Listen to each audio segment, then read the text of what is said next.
Want the same expert advice you get from the pros in the store while shopping online at DiscountTire.com? Meet Treadwell, your personal online tire guide that matches you with the perfect tire for your vehicle. Get your best match in 1 minute or less with Treadwell by Discount Tire. Hey, honey, how was your trip to Menards? Awesome! The Menards bag sale is back. Oh, what's the bag sale? You grab a bag in store and save 15% on everything you can fit in the bag. I got a new cordless drill, LED bulbs to help with the electric bill, stocked up on toothpaste, always need batteries, and paint for the mudroom, plus all my favorite snacks. Where are you going? Menards, we're out of cleaning supplies. Hurry in! Grab a bag in store now through January 14th. Get 15% off everything you can fit in the bag. See store for complete details. To get the Crime Writers on After Show right now, go to patreon.com/Partners in Crime Media. I'm Rebecca Lavoie, and this is Crime Writers On.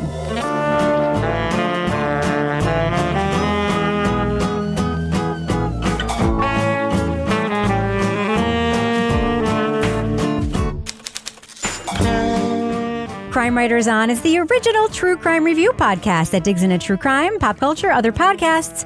And on this episode, Anthony Templet admitted he shot his father. But an open and shut case is complicated by discoveries about the shooter and his victim. We'll discuss the Netflix series, I Just Killed My Dad.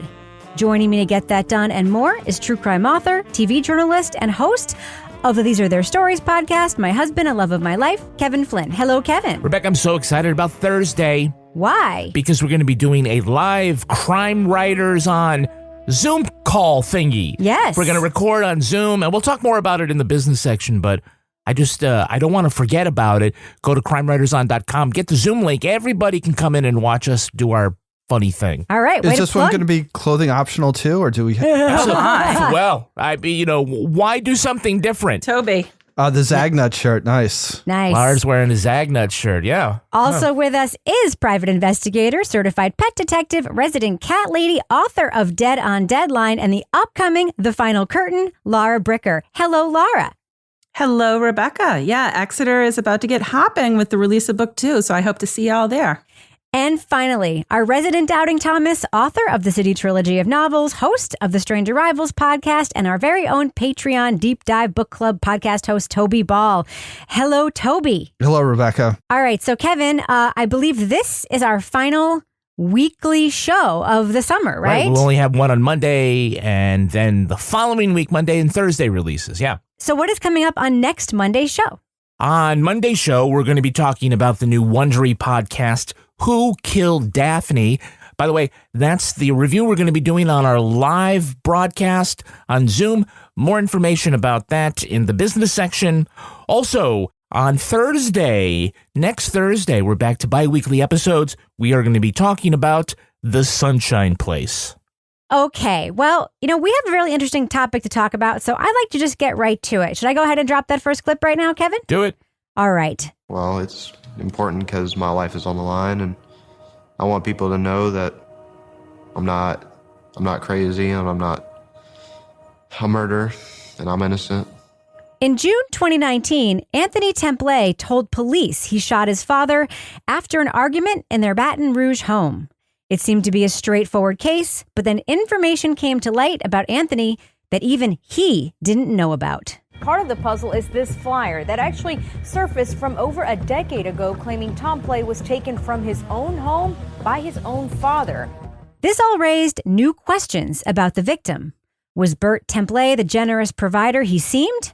Or did his controlling ways drive his son to commit murder? The way I saw him, and then behind closed doors, is a completely different person. He did a real good job of hiding it, and that really angers me. Netflix presents the 3-part series, I Just Killed My Dad. Director Skye Borgman provides a look at Anthony's complex psyche and brings us inside his legal case as his lawyer attempts to learn who this family really was.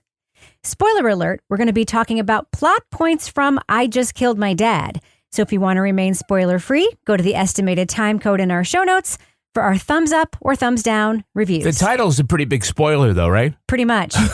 Additional note, I am the host of Netflix's You Can't Make This Up podcast. We have not covered this documentary on that podcast, and my affiliation with Netflix has not influenced, nor does it ever influence my review. Laura Bricker, we have to just get something out of the way because at least for us, maybe not for our audience, but for us, it is an elephant in the room. Poor Anthony looks just like my son, Teddy Lavoie, does he not? Yeah. And I had just seen Teddy Lavoie like maybe 2 weeks ago before we taped this podcast. And I was like, first thing I'm like, oh God, he has the same hair as Teddy. And then I'm like, oh God, he's making the same. I'm like, it just like literally every time I looked at it, I was like, I was just so distracted because it looked just like Teddy. Yeah. But which time for Anthony? Because he really is a chameleon. Yes. Each time we see him, he looks different. Well, the time he's sitting in the weird barn, and I'm like, why is he sitting in the weird barn? And like, that's where they're doing the interview. I don't know. Yeah. Yeah. I will say, and I know our audience doesn't care, but Kevin, it was a giant distraction in many ways for us. And actually, Teddy kept walking into the room while we were watching this, and I was like, look. And he was like, huh. Don't see it. All right. So, Kevin, here we are, yet another Sky Borgman documentary. It's the summer of Sky. So what is up with that? Well, I think, we really like the work of Sky Borgman. For those who don't remember, she did Abducted in Plain Sight, which was a crazy fucking documentary. She also did The Girl in the Picture, which was a big hit on Netflix this past summer. And in the fall or a couple of months from now, we're going to see another thing from her, which I think it's called Sins of the Mother? Sins of Our Mother, yeah. Yeah, something like that. Anyways, Sky has a good eye for stories to cover. And yeah, this is a really interesting case that she was able to dig into.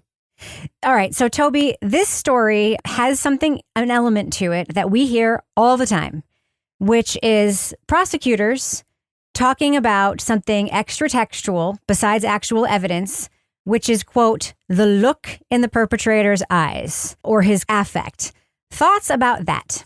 As I said before, it just drives me freaking insane. This idea that you would have some superpower where you could take a look at somebody's face or facial expression or eyes and somehow determine their guilt or innocence. And especially in this case where that's really almost besides the point because people know what happened.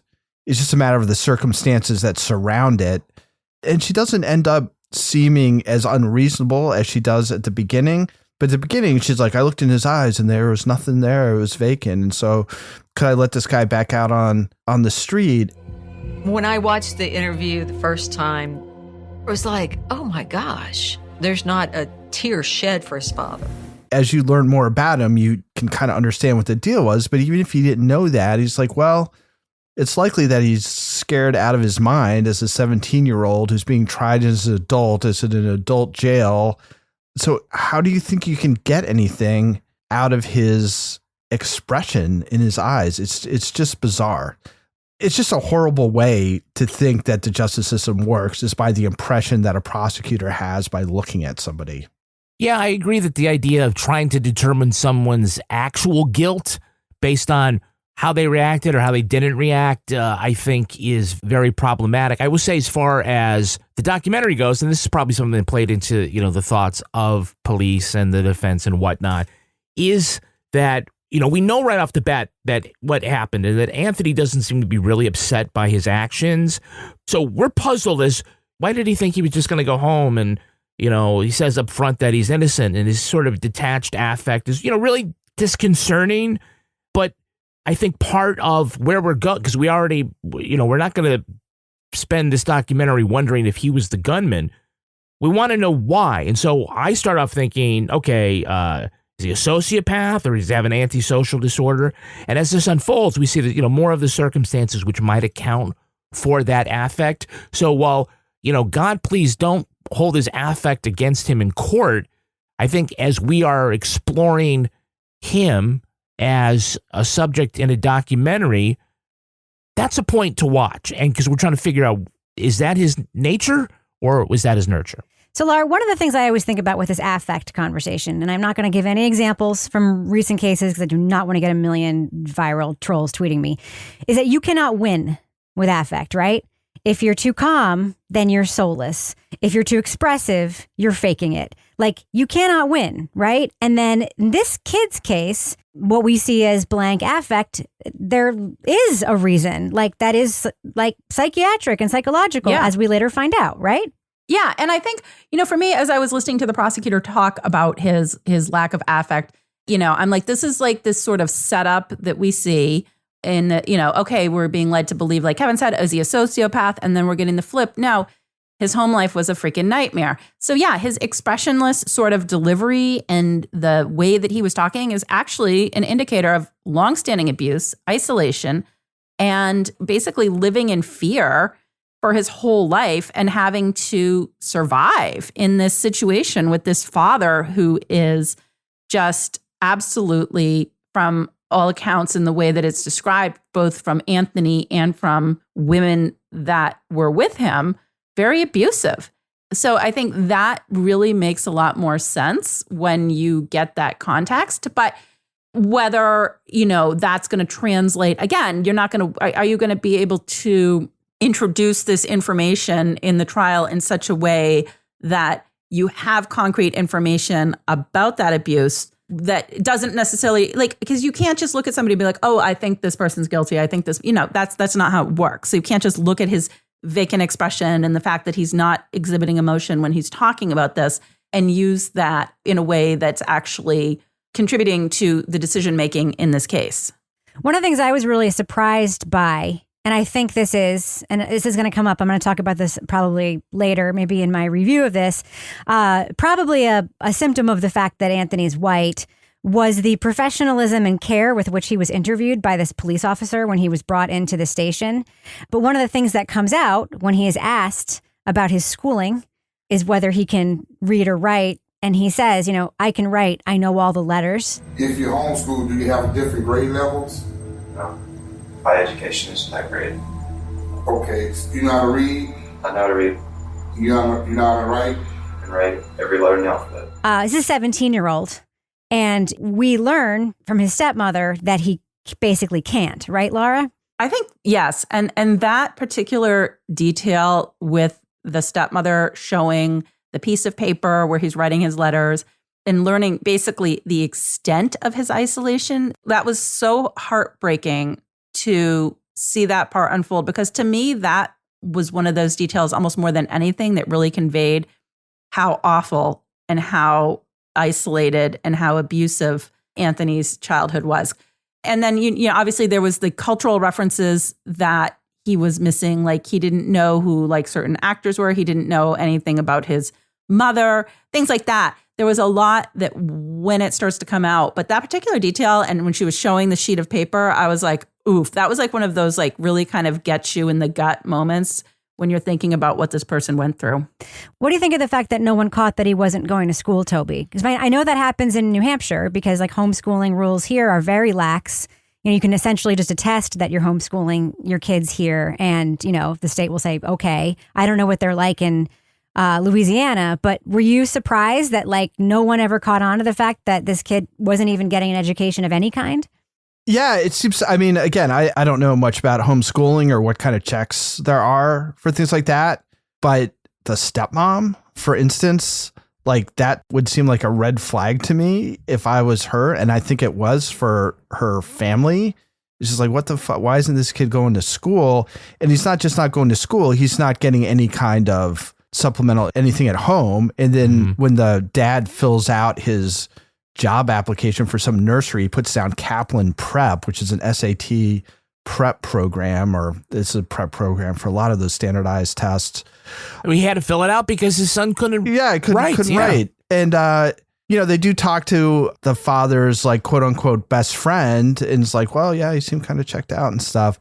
It just seemed like there wasn't a whole lot of concern for the kid. I think the stepmom after the fact sort of it gets some distance and is able to kind of see what happened.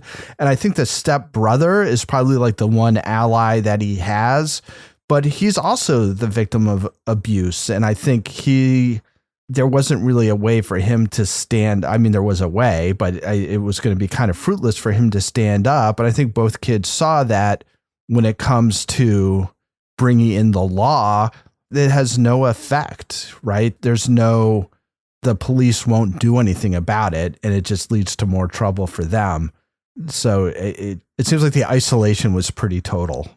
Did anyone get the sense, or to the extent that Anthony was living off the grid? Was the government even aware that there was an Anthony who wasn't going to school or anything like that? All I could think of was, thank God he had that job.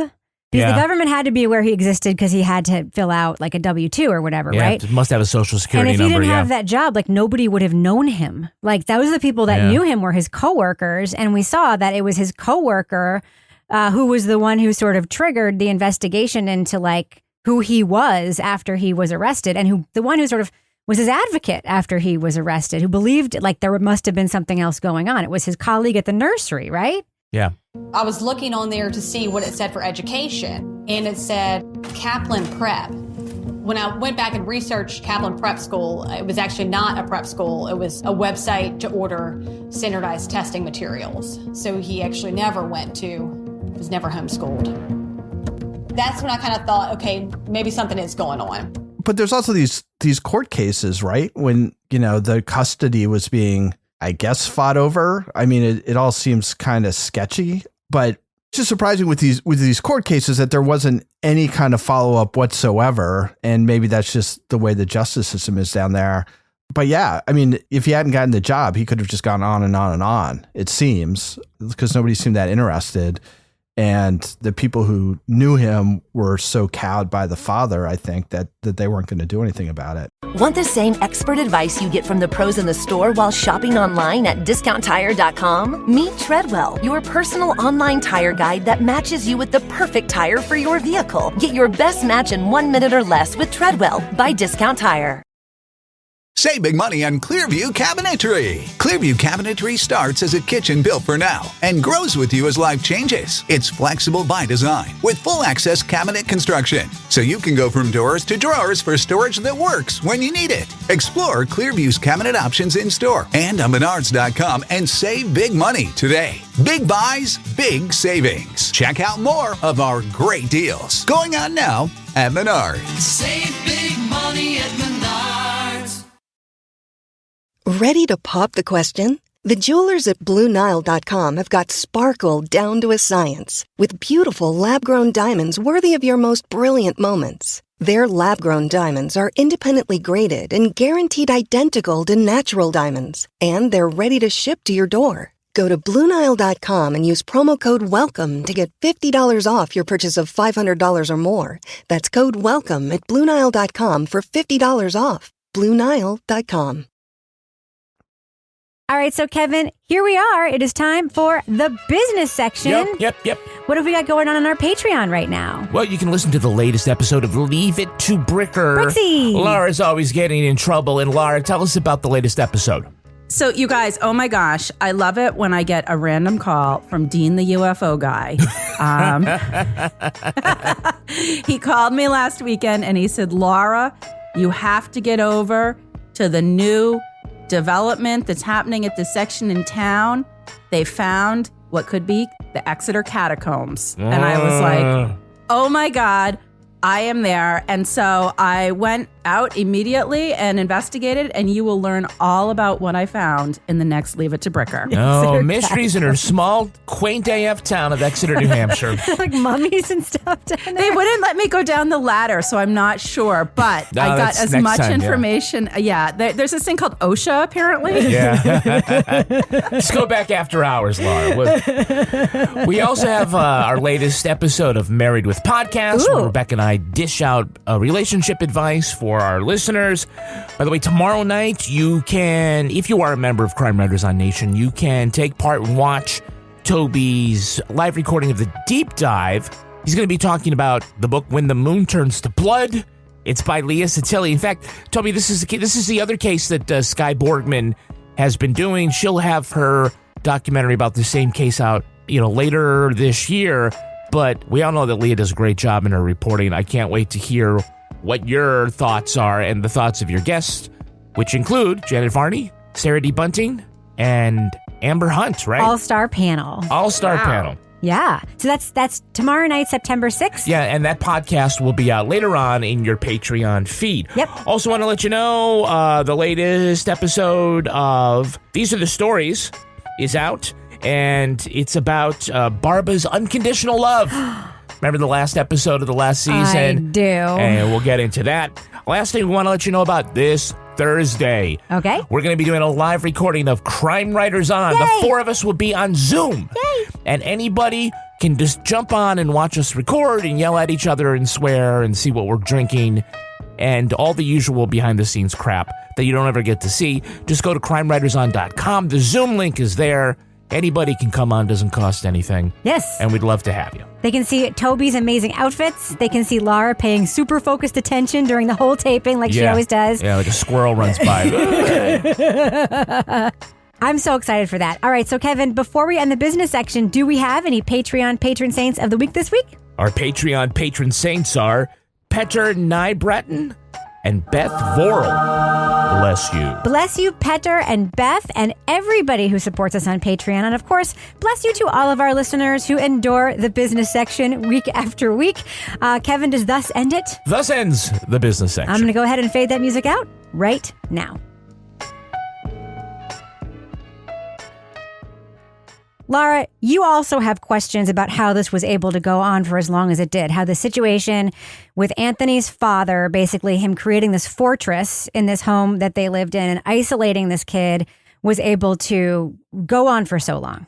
Yeah, I mean, I think that's the thing is you're hearing about this and the details are coming out. You know, I'm thinking, okay, well, like we were saying before, there's some record of this guy. There were these other court cases about the custody with Anthony, but you're like, who was missing him that would have even known to report that something was going on here? And I think that's what's so troubling about this is it's, you know, we've done other cases like this where you'll have somebody that, you know, actually the last one we did where, you know, the girl was taken when she was a child and we're like, how did this happen for so long that nobody knew she was missing? And in this case, you know, there are definitely signs of trouble when you hear it in hindsight, but it seems like the only one that thought it was troubling was this coworker of Anthony's who noticed, you know, there was like a tracker on his phone and that the dad would like call if he hadn't moved for more than half an hour. Like he was actually like really keeping tabs. And, you know, she was worried because Anthony didn't know like who Tom Hanks or Tom Cruise were, or didn't know about his relatives, or didn't know like things like how to high five somebody. So there were warning signs that people thought, oh, that person's like, oh, there's something odd here. But when you see the totality of what happens where I killed my dad, you're like, God, what could have happened differently? Or is it even possible for something to have happened differently? Because nobody even really knew that he was being held. I'm going to just say being held hostage. Because, I mean, it really feels like he was being held prisoner in this house by this father. Like, what could have happened differently to have a different outcome where he would not have been in that situation? And I guess I don't see any other path forward because who would have known? You know what I mean? Yeah. Kevin, what do you think about, so we learned in the documentary that Anthony was basically taken after this custody situation from his mother. His mother is still alive, but Anthony was told that she didn't want to have anything to do with him. And she says that she, you know, wasn't able to locate him. But it seems to me very much like and I don't want to judge her. She was obviously a victim of abuse and she obviously is very traumatized by that abuse. Yeah. I have a theory that at some point, psychologically, she sort of made a choice of self-preservation and that, you know, hindered her ability to find This Anthony. is Anthony's mother, not the stepmom. Yeah. Yes. What do you think of that situation? And, you know, I mean, it was very heartbreaking. Yeah. You know, I'm not quite certain what to make of the mother and her family. But I do know that if she had money, that she could have fought this in court in a different manner, and she just doesn't. And this is a recurring theme in all these criminal and civil cases that we've covered, is that money buys you into a different kind of justice system. And it's just fucking weird. And no one really is held accountable for a judge in one state giving her custody and a judge in another state allowing him to just fucking take her with no custody plan, no parental sharing plan. It's to the extent where also then he takes her and can just essentially go underground, not even go underground, but just, able to become invisible to the mom. It's that is a troubling issue that I would hope that officials would explore, because sometimes they do look at sort of what was the underlying breakdown in the system that caused this to happen. It wasn't that the school didn't realize that Anthony was, never came in or something like that. It was that the dad was able to, send a cop literally into the house to grab the young child and just essentially kidnap him. So, Toby, this is something I think the documentary does not do a great job with, is answering some of these why questions. So, like, we don't know, for instance, I don't think what Anthony's dad does for a living or what his footprint is on the internet that would make him so difficult for the mom to track down. Did you find yourself just like with questions like that along the way, just sort of like, well, why is this way? Why is this that way? Yes, I did. And I think for me, the biggest one is you sort of see over the course of the show, like this change of heart by the prosecutor. And like all you do is you see the effect, right? Is you see her sort of come around to understanding the scope of the abuse and change her idea about what would be an adequate punishment or a fair punishment, but you don't know why. And at one point, the defense lawyer, who's sort of an interesting character, says, we talked a lot, but you don't know like how that went. So you're kind of left to sort of assume that she becomes, made aware of the same information that you're being made aware of, but that's not clear. And that to me seemed like you could even just ask her, why did you change your mind so much? But she essentially all you do is she goes from, I took a look in his eyes and I couldn't see putting him back on the street, to it seems like an equitable thing to do would be to give him, negligent homicide and essentially time served.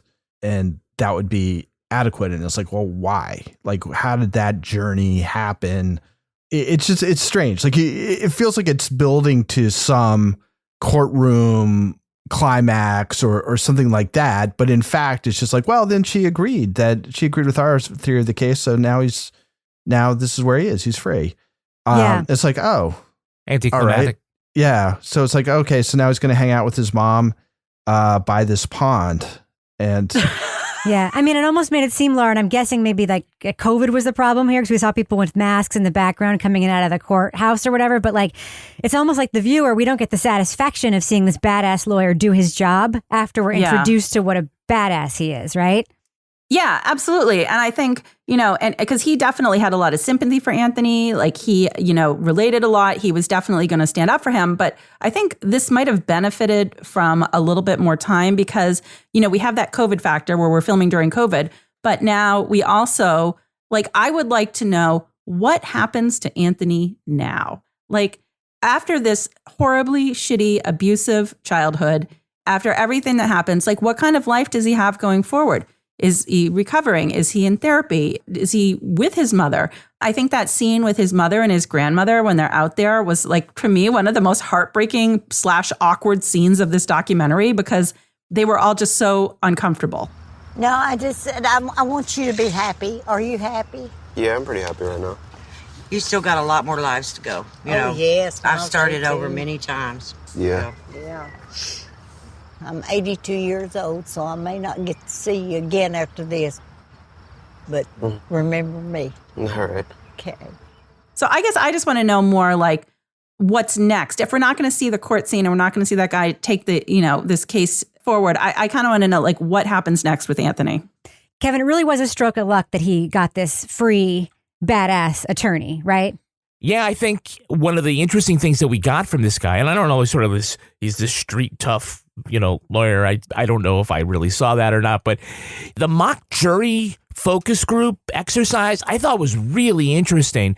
One of the things it does is it gives us insight into something we don't usually see, which is, a deliberation process. What do average people think about the story we've just heard, right? It ends up being a fill-in, for an actual trial, because we don't get that. And it also creates a little bit of narrative tension that, however you feel about Anthony's case, you see that it's going to be hard to present it in a way that a bunch of people are going to rally around, average people are going to rally around. So that I found really fascinating. Laura, what did you think about the fact that Anthony's dad's wife, ex-wife, his stepmother, who clearly, has very complicated feelings about this killing, because she's talking about it at the beginning. She's obviously, she was abused by this guy as well. But they were married, and she has also complicated feelings about her leaving Anthony behind. But, he was her stepson. But that she ends up really embracing him at the end. She and her son really see him still as family. What did you think about those scenes? That was something, there's not a lot of good in that kid's life. So it was nice to see. And honestly, like we were saying before, there was like, who could have reported this? Who could have done something different? How could this have ended differently? And up until, she's in the house, there really isn't anybody that knows what it's really like living in that house. So the fact that she then, does come forward in a way to offer support and stick with him, I think that also validates that, yes, clearly what he went through was horrible. She recognizes that. She recognizes that he doesn't have any support system really, and she steps in. And in a case like this, it's nice to see like something good happen at the end, because there's not a lot of good that's happening in there. Yeah. And then, of course, he's reunited with his mother and his grandmother at the end. What did you think about that? Well, yeah, I just, to me, that was very heartbreaking, because, we got this window into this sort of, generational systemic abuse that the women in that family have been subjected to. And it really sets up how this did play out, how the mother did get to the point where when, the father was fighting for custody, she wasn't able to continue fighting. And you really do understand why. But it felt really sad to me watching those scenes, because I just felt like they were clearly staging them. They're like, here, come sit at this picnic table. Here, come sit by this pond. And you could see how uncomfortable they were, because they don't really know each other. It doesn't work. It just felt like it didn't feel real to me. I felt like it just felt very awkward. Yeah. Laura, this is the thing. And I was thinking about this last night, because I watched it and then I thought like, this was really good. And then I started thinking about what wasn't there. And I know I give all you guys crap for like, your complaint is like, this could have been this, and not talking about what it actually was. And I started thinking about it in this case. I feel like COVID really robbed the producers of an opportunity to make a great documentary, bring it up a level, like The Staircase or Making a Murderer, or I think it was How to Fix a Drug Scandal. We had that attorney from Northampton, because we really couldn't get in. I mean, there's a lot of telling and not a lot of showing. It's a lot of interviews, which give us a lot of information, tells the story, but there's no next level magic where we get into these people's lives and get a little more sense of that. We don't have a moment where Stephen Avery's elderly parents are yelling at each other because they're grilling a hamburger, like that kind of thing. And I know the fucking stupid scene, right? We can't get to the next emotional level. And I think that that's because COVID lockdown, this is right in the middle of that. Nobody wants a bunch of camera people wandering around your home. But I also think, how much can we really get out of Anthony?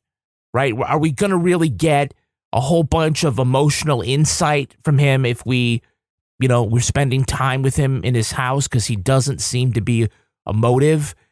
Not until the end where we see him cry do we kind of get a sense of anything that's kind of cooking in his kitchen. So I feel like, not that they missed the opportunity and fumbled it, but that they were kind of prevented from really getting that next level inside the crime. Let's find out, a whole lot more and have feelings for the attorneys and blah, blah, blah. A lot of it didn't feel real. I will tell you something. I don't think I needed to see Anthony cry at the end. That actually kind of bothered me. Mm-hmm. I feel like the whole point was that he couldn't, right? And so, how about the point being that he finally did? The whole point was he shouldn't need to have to cry for me to care that he did this to defend himself. Like this case is sort of like the Nicky Adamando case, right? He very likely shot his father to save his own life, to get the fuck out of this horrible situation. So the only good victim is a dead victim. But this time it's a kid. Yeah. Right. And so, like, do we really need to have him cry at the end for us to believe that that's the case, right? And Toby, you know what I'm talking about? Yeah. I mean, it was a weird scene because he never actually even says anything. It's just there for the crying. And then they go back to a previous or post, I guess, but I think previous interviewed to have him actually say something. The only thing I really got out of that was that his emotional reaction to it is basically when he's by himself. Like when he's with other people, like he doesn't have an emotional response. But when he's just sitting there by himself in front of the camera with just the producer asking him a question, that's when he's sort of reflective on it, which I think just shows how tenuous his bonds with other people are.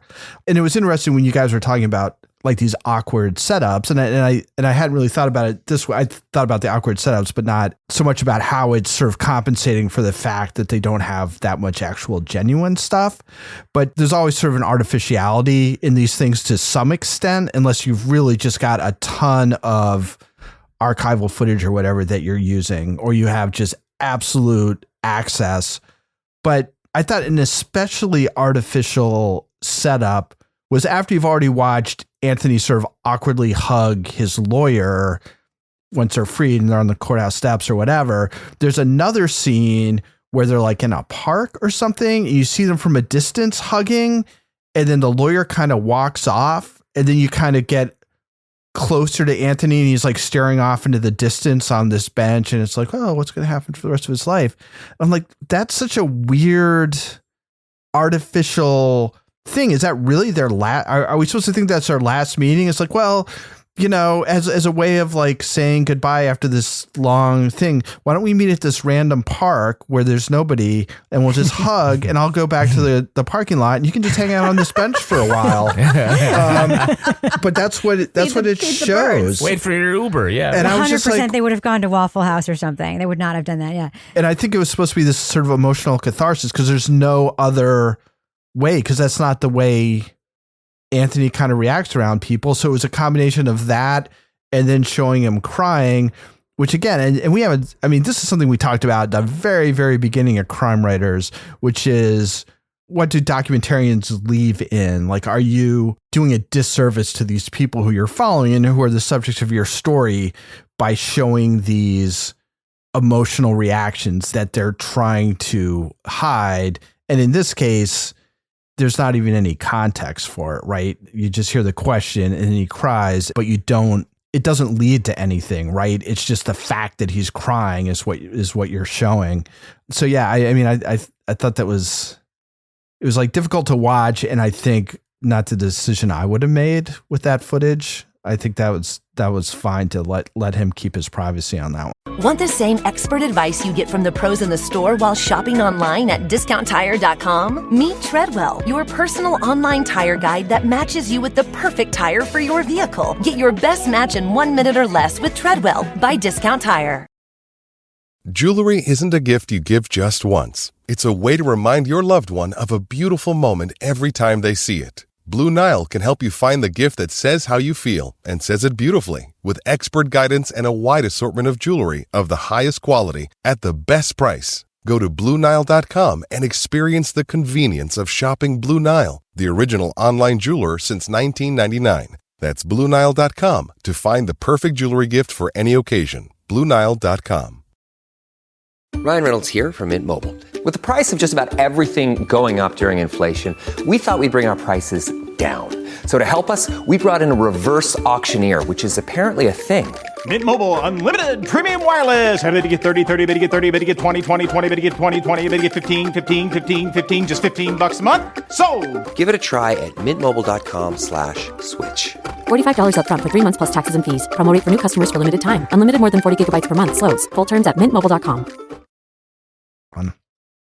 All right. Well, I think we should do what we do. Let's let our listeners know. Should they check out the documentary, I Just Killed My Dad on Netflix? Laura Bricker, what do you think? Thumbs up or thumbs down for I Just Killed My Dad? This is a really interesting case, but I feel like they were probably on a production schedule of when they needed to like contractually get this done. And unfortunately, it happened during COVID. So I'm going thumbs sideways because this is interesting. It's, 3 parts. It covers everything. We've got a great defense attorney. We've got, a study into this victim's family life that in this severe isolation that led to, not a spoiler because we know, killing his father. But I feel like it would have benefited from a little bit more time so that we could see where this victim goes after this case is resolved and perhaps get a little bit more of the emotion of, for me, I want to see the emotion of the aftermath, and I want to see the recovery, and I want to see where Anthony goes next. So I'm a thumb sideways, just because there was some things with it I was like, but overall the case is interesting, and that's why I'm not a thumbs down. Toby Ball.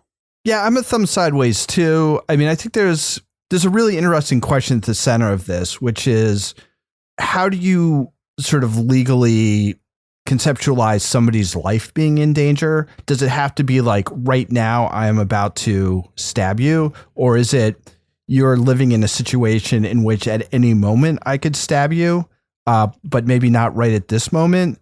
Because I feel like the interesting issue here is, at what point are you justified? What does self-defense mean when you're living in a wildly abusive relationship? And I think that's an interesting question. I think that's sort of the heart of this documentary. For whatever reason, whether it's because of COVID or whether it's out, I kind of felt like there was a certain surface level aspect of it that it didn't have quite the same emotional resonance or the same access that sort of the best documentaries have. So yeah, I mean, it's not bad necessarily, but I just feel we've seen a lot of really good documentaries, and this just doesn't seem like it's up at that level for whatever reason, because Sky Borgman obviously can make ones that are really good. So yeah, I'm a thumb sideways. I mean, it's not the worst, but I think it doesn't connect in the way the better ones do. Kevin Flynn. Yeah, I'm a mild thumbs up. I think, again, this was an interesting case, and we are tasked not to figure out the who or the how, but really the why. And that ends up being very hard with, the subject here, this boy who is kind of hard to feel affection towards as a subject, as you as a viewer. That's part of what's difficult to get through.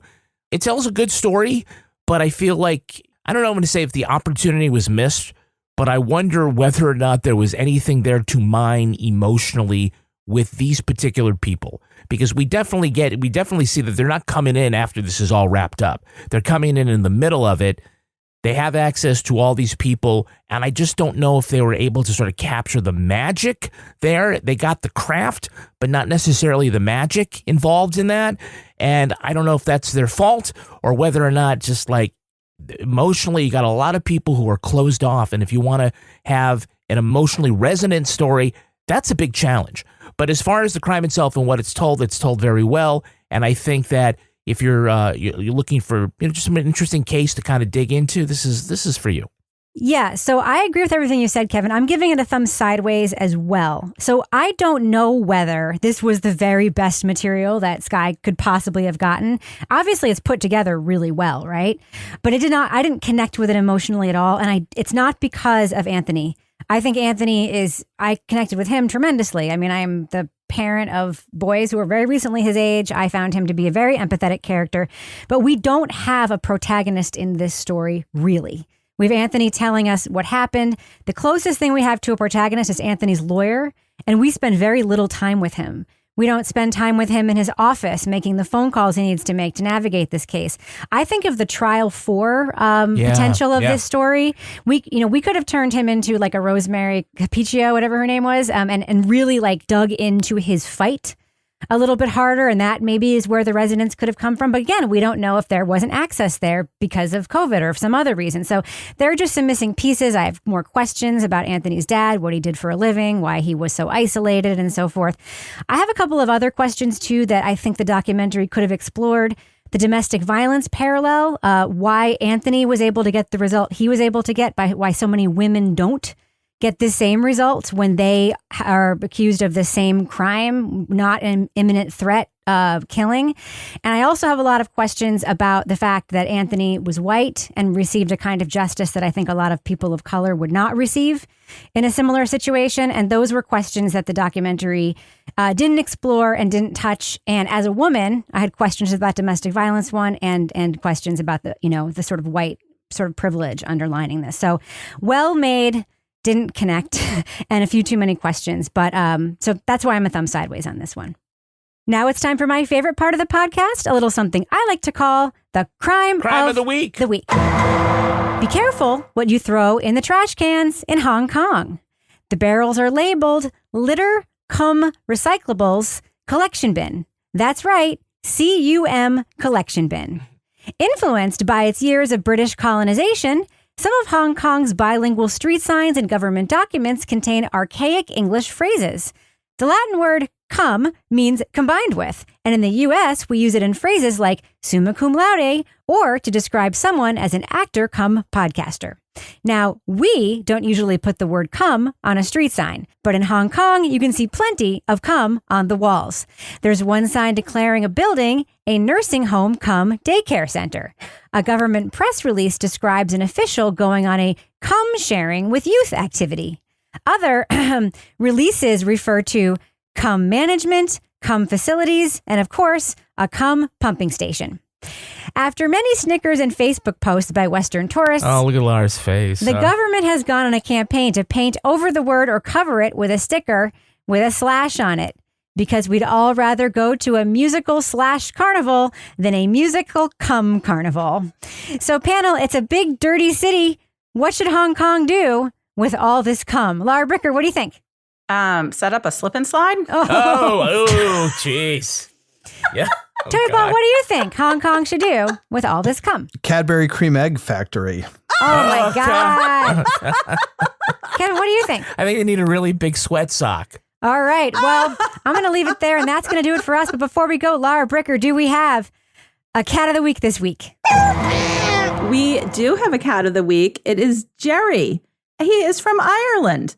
Jerry is the cat of listener Claire Clark.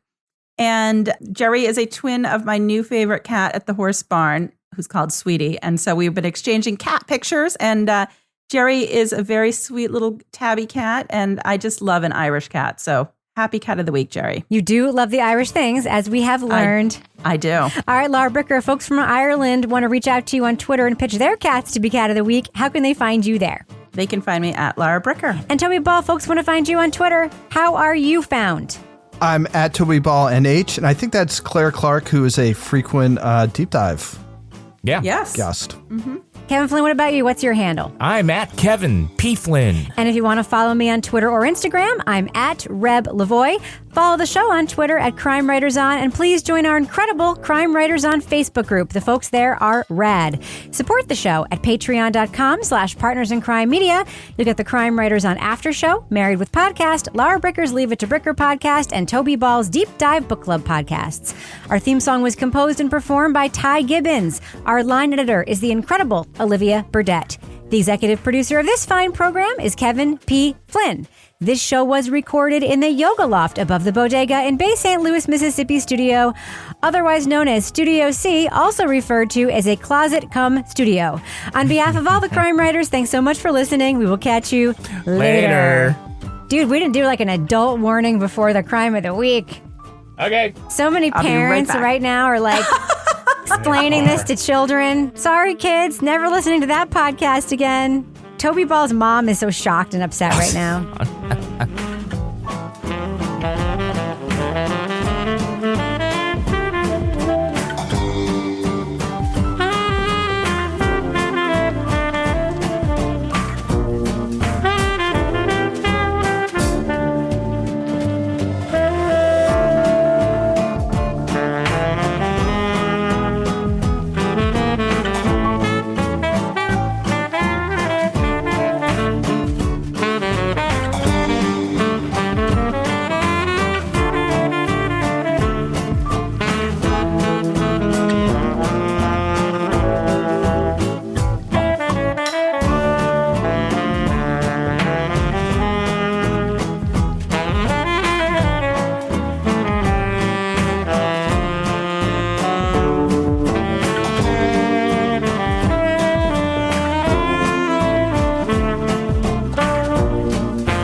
Partners in Crime Media.